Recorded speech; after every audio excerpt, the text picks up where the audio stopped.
The Property Show is offered to you by Thomas Oliver. Outstanding financial services.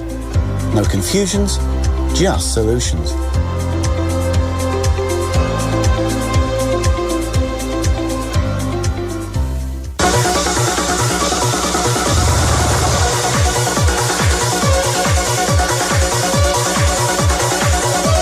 The Property Show is produced by Irol Ivanu and presented by Karl Knipe, partner at the Kings Group Estate Agency.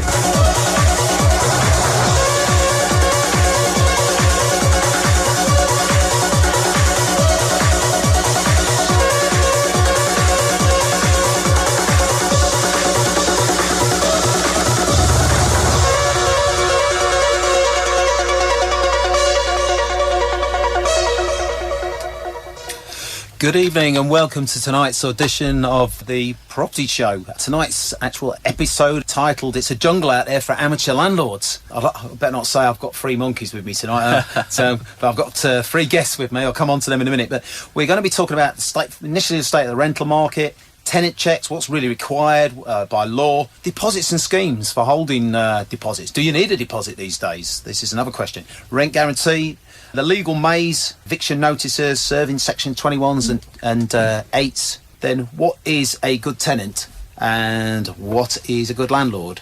So why use an agent as well? And I suppose finally, summing that up, is it still profitable to invest in buy-to-let? And will it be in the future?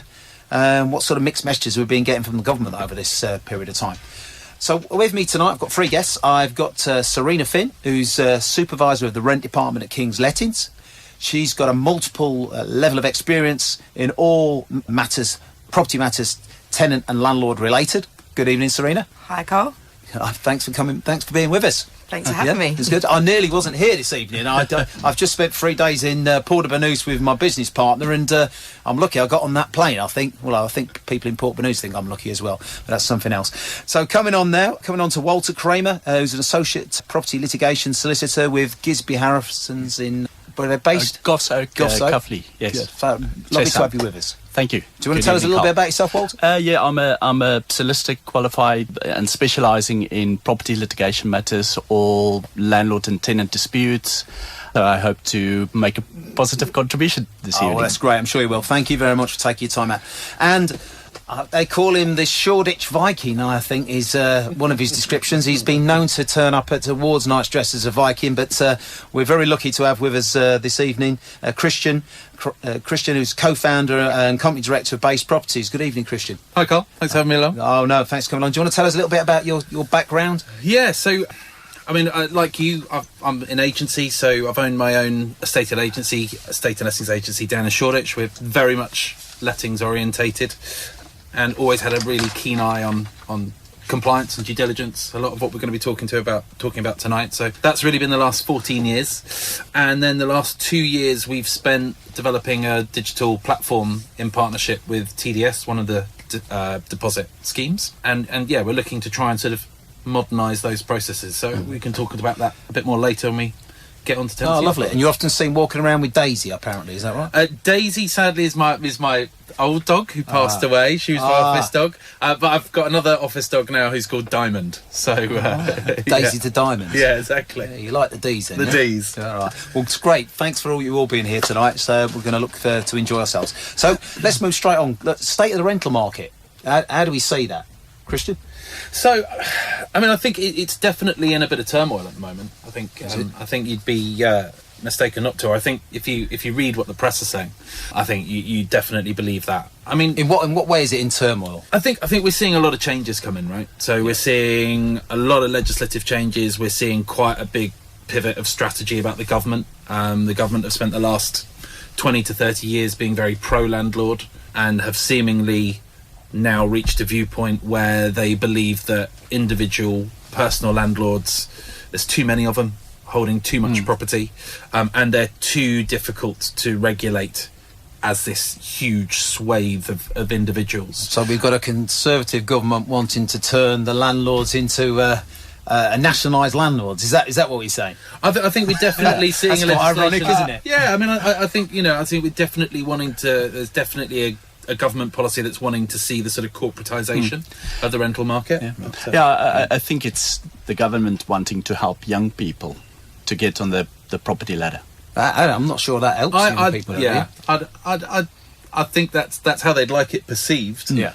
I don't necessarily, personally, I don't think really much of the legislation they've brought in. I think it definitely assures greater safety for tenants, and I think as a whole market, I think that's good. I'm actually for a lot of the compliance that is coming in, but I think any claims by either government at the moment that they're doing it for young people, I think is a cheap shot at trying to win the sort of generation rent vote. Yeah, I think that's maybe the aim. Whether that's what they're achieving, that's maybe another question. I mean, my thoughts are you get mixed messages in this. I think that the government seems to do one thing one day in one way, and it seems to be very scattergun and individual. There seems to be very little central planning and organisation. Is that a fair comment? I mean, I think one of the problems with housing, it's a hugely political beast, right? So we've you've always got this political battle. Well, I think it's going on with the parties. Possibly the most important social factor we have at this moment. Yeah. More, everyone keeps going on about jobs and employment or whatever, but is that really, really an issue at the moment? You could talk about minimum wages and things like that, but surely it's not jobs. There's plenty of jobs out there for people that, if they want them. That's not the issue. The issue is, one, what do they earn for those jobs? But that's another political, for another programme, another show. Yeah. But more importantly, where are these people going to live? I think you're absolutely right. It's, the whole debate around housing. It's a nice vox pop for the political parties, and a lot of them keep stealing ideas off one another. Who can get a idea out there first? Who can hang their hat on something? Who can frame some new piece of legislation to be perceived as something, when actually, when you research it and look into it, maybe the case isn't quite that clear cut. Yeah. I feel quite strongly that housing really, I think personally, should be depoliticised. I think it should be taken away from the individual parties. I think as a country we should have a housing czar with people who know what they're doing and have consistency. I mean, we've been through 12 housing ministers in 5 years. Yeah, I'm not sure any of them really knew what they were doing, and really, other than accepting the job, didn't really know what the job entailed. I mean, but I think even if they were the most talented housing minister on the planet, on average they're getting 6 months in the role. Yeah. I mean, you couldn't turn around an estate agency in 6 months, or you'd struggle to. Implementing a nationwide... I'm sure you could, Christian. Flattery will get you everywhere. Oh, yeah. Turning around an entire national housing strategy in 6 months is... I believe that. What do you think, Walter? Do you think it should be taken out of depoliticising? I mean, should be a czar or a group set up? I mean, they do have these Commons committees that look at housing, but it seems to be that everyone... certainly when I've looked and watched and read what they've written, it seems to be there's a lot of political point scoring going on within that, as opposed to getting to the... Yeah, I think it's a lot to do about, getting votes from different parts of the population, and maybe it is that it needs to be taken away from the politicians and maybe look at more in a practical approach. And look at what really would work for the market and for people who's got interest in the market. Okay. Well, one thing I want to say, if anybody like to call in with any questions about, if you're an amateur landlord yourself, something you disagree with what we're talking about tonight, or something you just want to know a little bit more about, because it is a very much a minefield, I think we'd all agree that. Please give us a call. The number's 0208 346 3345. That's 0208 346 3345. We'd love to hear from you. Any questions on any of the subjects there. So, Serena, you're obviously working in the King's Rental Department. Tenant checks. What's all that about? What do we need? What has to be done to make sure we've got the right kind of tenants moving into landlords' properties? By law, all we have to do is a right to rent in the UK check, which just means that they either have to have a EU passport, or a visa to say that they can be here. But what we do, Kings do, to check off to make sure that landlords get the best tenants. Because I've seen your list, and it is a very, very long list of more than one page. Yes. Yeah. So we do everything. We make sure we've got tenants' IDs, we've got proof of income, we've got previous addresses, we do credit checks, we check out previous landlord references. I mean, are they any... I don't know, but a previous landlord's references, does not everybody either give a decent reference or not? I don't know. Christian, how do you find it? So I think the landlord reference... Is that a bit of a... I think the landlord reference is one of the greatest misnomers in renting, right? Because you're either going to get a good reference from your landlord, or if you're expecting a bad reference, either it's very hard to validate where a tenant is, right? Because there's no national renters database. There's no way you can go and see. Should there be one? I think there should be some sort of way to vet where a person's been before. I mean, you have to very much take it on face value. They can provide you with a bill, but we, particularly with young tenants as well, we see quite often bank statements and stuff will still be registered at their home address with their parents, but they might have been renting somewhere else, and then they can quite readily say, well, look, there's my proof of address, I'm living at home with mum and dad, I don't have a landlord reference to give. So they can get around it that way, and it's very hard for you to validate really one way or another what you should be getting. You've always got that catch-22 as well, is that if you're a landlord stuck with a difficult tenant and you need them to move into another property to get them out of yours, we don't going to want to give them a bad reference. Are you going to sit there and write a 3-page essay on what a bloody nightmare they've been? Yeah. Or are you going to be like, yeah, they're fine, they're all right, I've got no rent arrears. Yeah, it doesn't encourage the system doesn't encourage that, does it? So there ought to be something a little bit more secure, don't we think? I think there's always going to be that degree, and you guys will probably agree with me working the lettings game. Is I think we do similar checks to you guys at base. We're very, very thorough, but the ultimate check that we do is what we call the personality test, and that is down to how us as an office have found dealing with that person. It will tell you a lot about potentially what they will be like as a tenant. We find you've got those applicants who are just a dream. They're super polite, super friendly, super grateful. You ask for something, 5 minutes later it's sat in your inbox. Is that not worrying? That sounds like a very organised. There's not a lot of them. We don't run into these guys a lot. That's a personal experience for me, renting out a property. I recently relied on the estate agent's perception of there were 2 prospective tenants, so I had to rely on the estate agent's impression of the tenants, and I had to rely on that impression to decide, okay, which one should you choose. I mean, it's certainly not in the agent's interest to put a bad tenant in there, is it? Because I think especially if you're managing, right? Because at the end of the day, management is like an insurance policy. As an agent, much like an insurer, you want to provide that service to your client, but really at the end of the day, as a business and as an employee, you want that to be as easy as possible, right? You want that tenant to move in, you want them to look after that flat like it's their mum's place. I think the thing is, we can credit check a tenant, make sure they haven't got any bad credit, get as many references as we want, but we can't check someone for morals. You don't know what their personality's like. I can't guarantee that they're going to pay the rent. They can afford to pay the rent, but it doesn't mean they're going to pay the rent.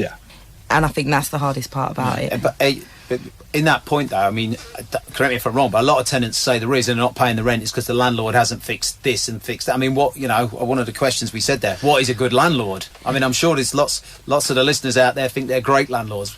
I'm not so sure they are. Maybe they are. Maybe they're not. But what we say constitutes a good landlord?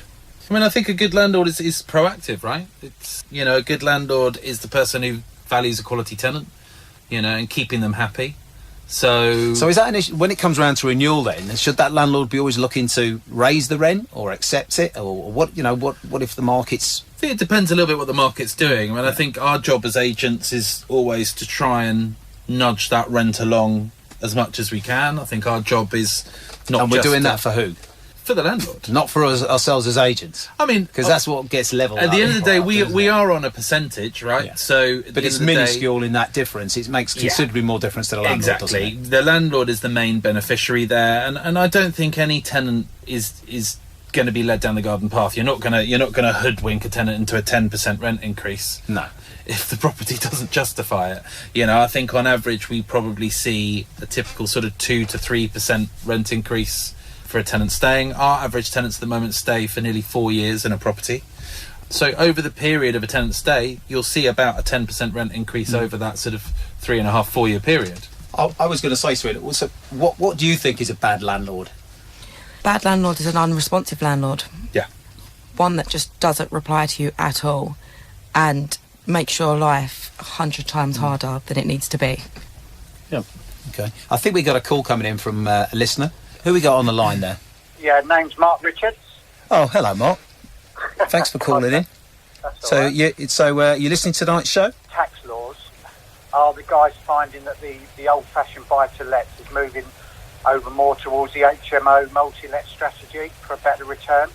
Christian, you're probably best. I mean, an interesting one. I've got to be honest. For us as an agency, we haven't seen that. I mean, we deal in sort of middle to lower upper market in London. Our average rent, our typical properties are 2-bed, and our average rent's around £2,000 a month for that. So we've not seen that transition. I think the tax changes are definitely impacting a lot of people. You know, any landlord with a mortgage, a buy-to-let mortgage in place, you know, that phasing out of the mortgage interest rate relief is going to have a big impact on clients with a sizable buy-to-let mortgage. Yeah. And I think logic dictates, yes, you're going to be looking at any which way you can offset that. So, I mean, are you thinking of going down that route then, Mark, or is that... I have done, actually. Yeah, I've got several sort of buy-to-lets in sort of North London, and now sort of going over to the HMO market because of the greater returns.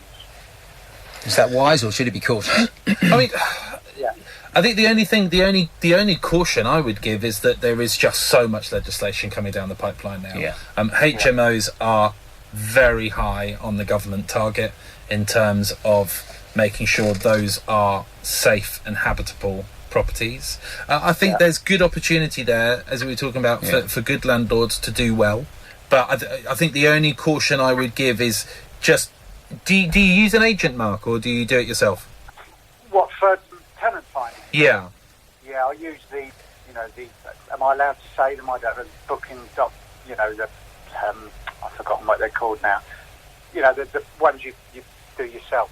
So you use like an online sort of... Yeah, the online ones. Yeah, so, okay. So the only advice I would give to you, Mark, is and I'll only say from my experience, what I've seen with online agents is that for a really educated, hands-on professional landlord, they can be a great tool to make money, but there's very little legislative information on there. So you just need to be really cautious that you are really up to speed with every piece of HMO legislation and standard tenancy legislation. And is there different HMO legislation in different boroughs in London? Every borough's different. Every borough's different, yeah. Every borough's different, and then you've got your additional selective licensing that most boroughs are rolling out now, so...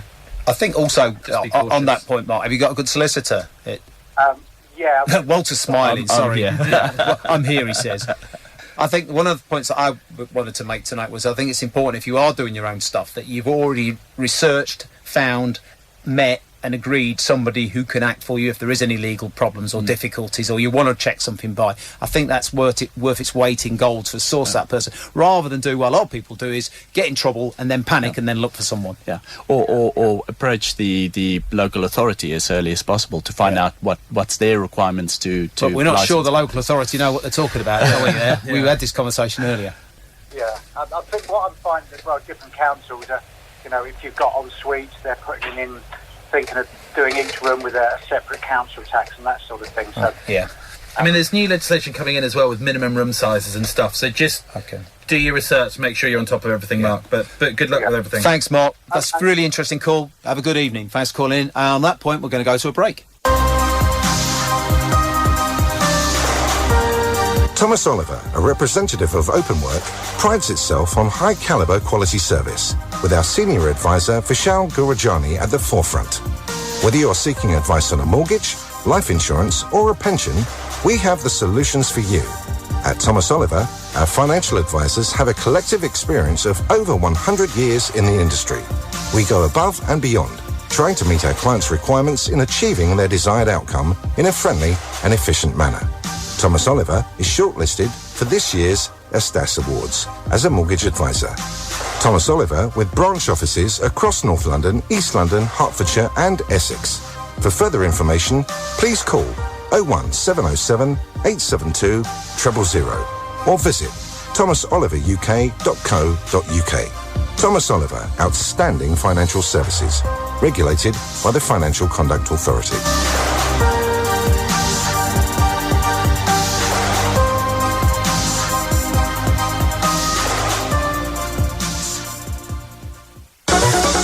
You are listening to The Property Show, produced by Irola Banu and presented by Karl Knipe, partner at the Kings Group Estate Agency.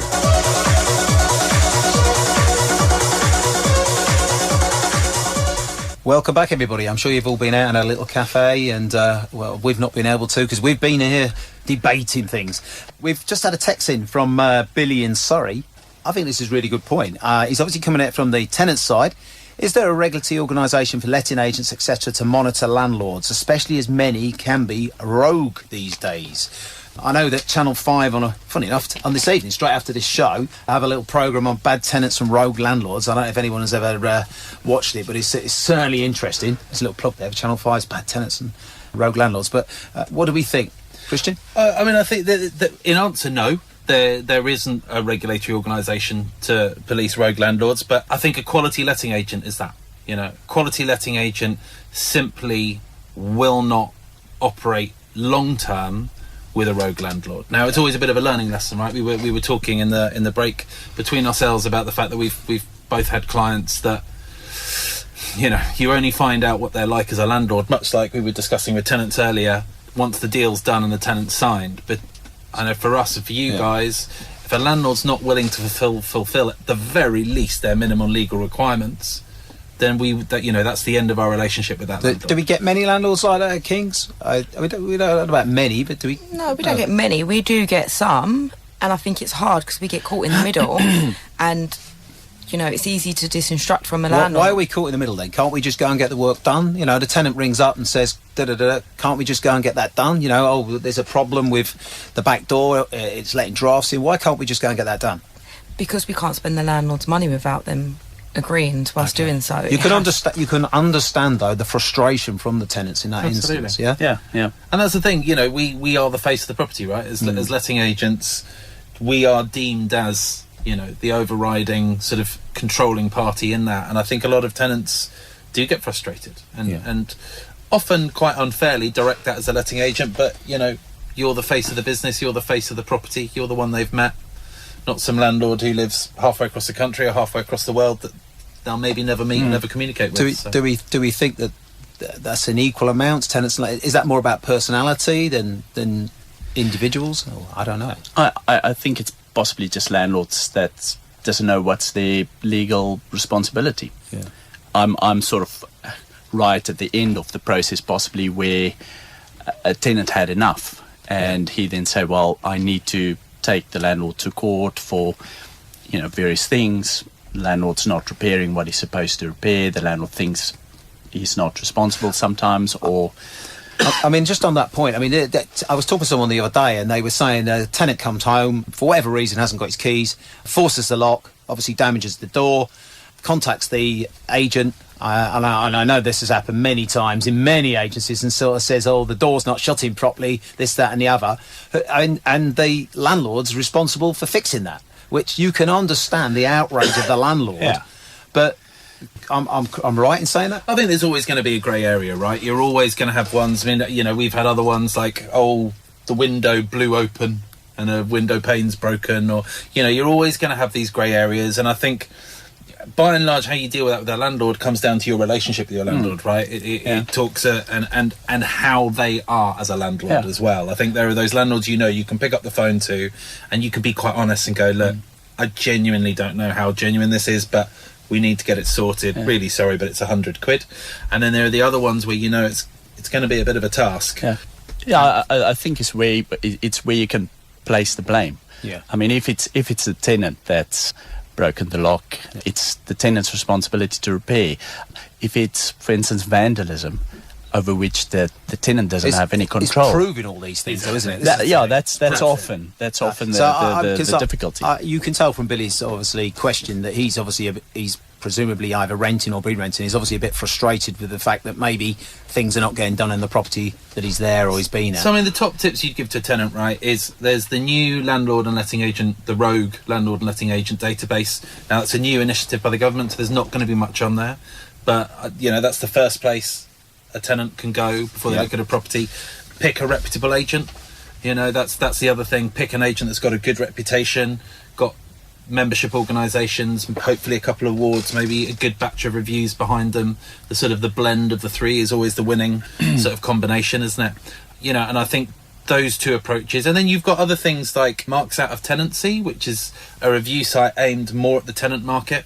Where, I mean, I'm not particularly familiar with it per se, but I know that on there you can review properties and landlords. So, you know, websites like that are good. Because if you have a bad experience, go on there, share it. There's no reason for the agent not to get these jobs done. They just want to deal with it and move on to the next one, is it? So if they're not doing it, it's presumably it's because the landlord's not sanctioning it. Is that right? Yeah, if a landlord says categorically you're not doing that, there is nothing that we can do. You know, unless it's deemed appealing to his better nature or her better nature. Yeah. We can plead, and we can, you know, tenants tend to withhold rent, and you know that sometimes forces the landlord's hand to do it. But I wouldn't advise them to do it, because going to court, the tenant isn't going to win. Judges don't really side with it, and they do tend to, you know, say there isn't a reason for withholding rent. Is that what you found, Walter?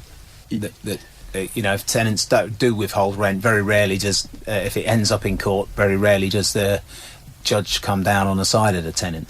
Yeah, I think it very much, the courts approach it by saying the landlords got the facilities to keep records, to have more resources, and for that reason the tenant has less resources. It's the landlord's responsibility to keep record of things, and for that reason the courts would usually favour the tenant. If there is a situation where the one person is saying something and the other another, then the court will say in most circumstances, well, we'll give judgment in favour of the tenant. Okay. So, or in favour of the tenant, yeah?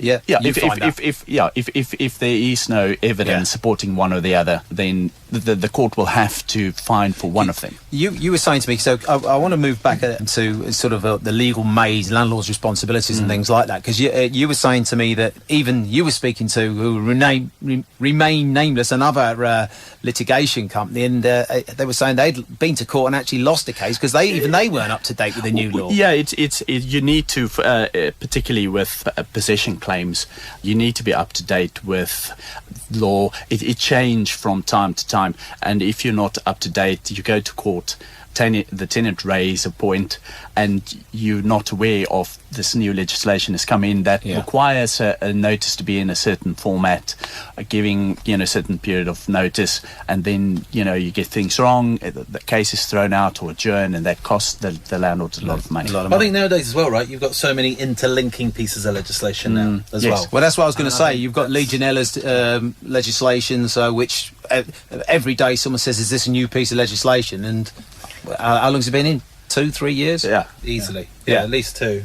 So what is Legionella's for the landlords out there? Do they know what they should be getting before they rent a property? I mean, I think most landlords are unaware, because Legionella it's such a rare case. There's been very few documented cases in the last 10, 15, 20 years in the UK. I've never dealt with one. I can think of one at like an old folks' home with air conditioning. So they're very, very rare cases, but because it is such a dangerous disease, what's the word I'm looking for? Anyway, it's a dangerous. Let me hold you there. I think we've got a caller. Come in. Thanks for asking a question. Good evening, caller. Thanks for giving us a call. Who am I speaking to? You're speaking to John from Enfield. Oh, hello, John. Thanks. You obviously enjoying the show tonight? Yes, I am. I'm quite interesting, actually, because I've picked up on a point. If like, number one, proactive and reactive, yes? Yeah. If a tenant doesn't give you the chance to be reactive, you're in a lot of trouble. In what way, John? What do you mean? What talking about? If they don't actually call you, but instruct works to be done themselves, I think I don't know. I think we've all had that situation where someone's the tenant in their own mind thinks they're justifiable to go out and change the lock on the door because it's broken, or is that the sort of thing you're talking about, John? No, I'm talking about like a tenant breaks a window. Yeah. And there's no good reason why that tenant has actually broke the window. But it's left down to the landlord to repair the window. Yeah, that's correct, isn't it? I mean, I think the best way to protect yourself against that, and you guys tell me if you agree, is I think documentation's really important. We talked about it going to legal recourse. A professional inventory is money well spent. A good inventory by a good company detailing everyone. I think a lot of landlords make the mistake that an inventory is just a list of contents. Do you have I take it you are a landlord, John? Yes, yeah. I'm only a very small landlord. Okay. Do you get an inventory? Do you use an agent, or do you do it yourself? Do you get an inventory? I actually use an agent, but I am also reactive. Yeah. That you deal with things yourself. You manage it yourself. Yeah. I can also deal with things myself, but the problem that the lady on the phone was talking about being proactive. Yeah. But proactive becomes invasive. Yes. Yeah. Yeah. You start getting invasive on some.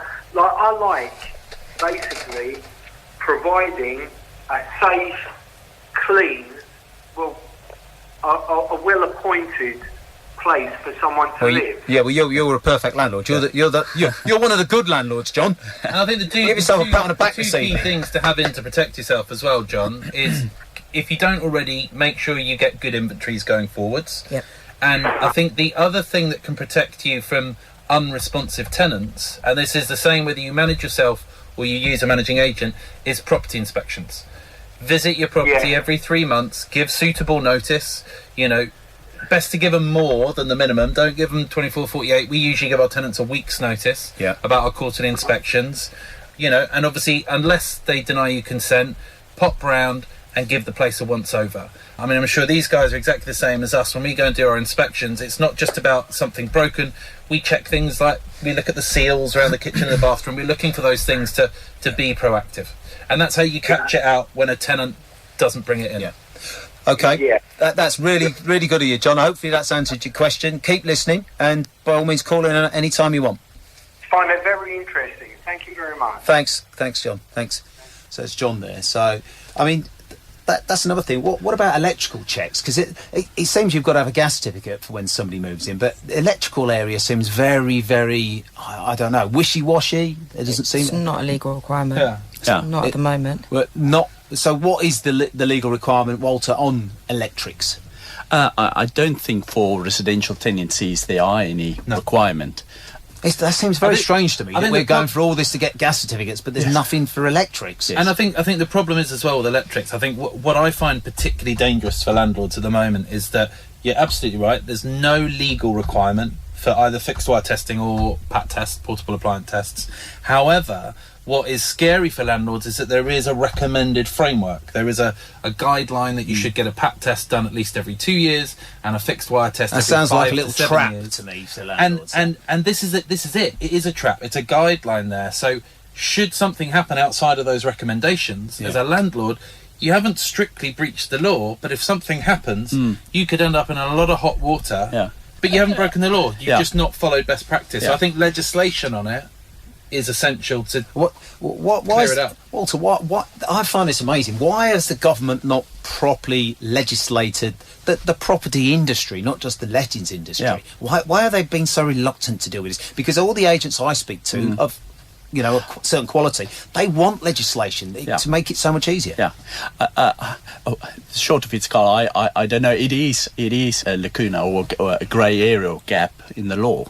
Doesn't require a landlord to check electricity supply. I mean, there is a repairing obligation on a landlord to keep installations who supply electricity in repair. But if the landlord, for instance, doesn't have notice of the disrepair, he's not liable.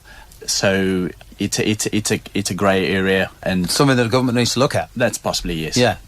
Well, I think picking up your question about licensing as well. Yeah. I mean, I was sort of industry meeting a few weeks ago, and that was very interesting because there was a couple of government representatives there, one from the House and one from Communities Government, and the message that they seemed to relay there was that the last 20 or 30 years, because they've wanted to encourage the growth of landlords, they have intentionally turned away calls for our industry to be legislated. The fact that they are now going on this pivot where they're trying to sort of transform the industry a little bit and professionalise it and maybe restrict its growth a little bit is that is, as we know, very much in the pipeline now. This is very much getting discussed. So the $1 million question is, as I said at the very beginning, is investing in property still the new black? What do we think? I mean, Serena? personally, I still think it's a great investment. Yeah. Serena? I'm not too sure. No, I definitely think it's worth investing in property. It's just having a good agent if you're going to let it out and making sure that, you know, you're abiding by all the laws and the rules that are put in place. Well, Walter, what do you think? Yeah, I think it's yes. Yeah, you should get even with advice. all these problems, and you know. Yeah, I think it's becoming more and more difficult. But I think with professional advice, you know, whether it's with agents or with solicitors, they will guide you through the minefield, and I think it's still a good investment. One thing you were saying, Christian, that I think we should come to end on, that you think agents are the best value for money they've ever been. Yeah, exactly. And I think you've got 30 seconds. Right, sum it up. Right, on the spot. So yeah, I think to capture that. So 15 years ago, agents very much charged the same fee framework they do now. And if we're honest, most letting agents 15 years ago, if you got a gas cert and a signed tenancy agreement, you were doing well. Yeah. You know, nowadays the level of compliance and due diligence that a letting agent has to do for you that's been brought in the last 15 years, and the amount that is in the pipeline to come, which you'd have to do if you don't use an agent. Exactly. Or you should be doing.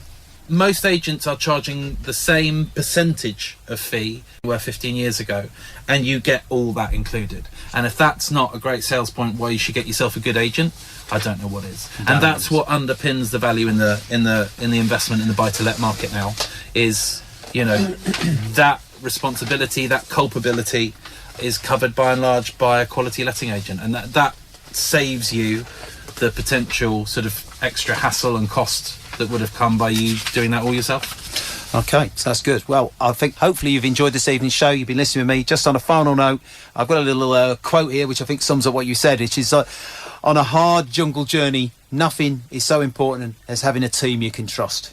That's by Tahir Shah from the House of Tiger King. On that note, we'll go. Good evening. The Property Show was brought to you by Thomas Oliver. Outstanding financial services.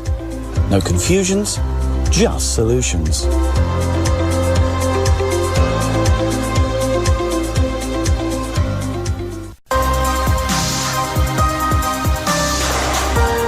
Thomas Oliver, a representative of Openwork, prides itself on high-caliber quality service, with our senior advisor, Vishal Gurajani, at the forefront.